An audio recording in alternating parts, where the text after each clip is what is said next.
ভেনেজুয়েলার মাটিতে চলছে অনূর্ধ্ব-19 কোপা আমেরিকার ম্যাচ, যেখানে ইতিমধ্যেই 3টি করে ম্যাচ খেলে ফেলেছেন ব্রাজিল ও আর্জেন্টিনা।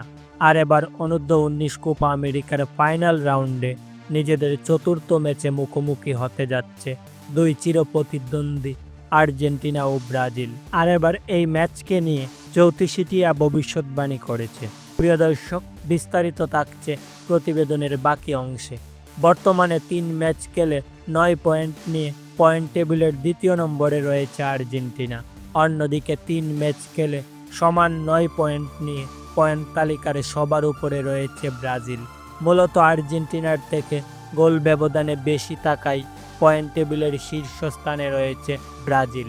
এদিকে দর্শক, এই ম্যাচটি অনুষ্ঠিত হবে বাংলাদেশ সময় আগামীকাল শুক্রবার 14 ফেব্রুয়ারি সকাল 7টায়।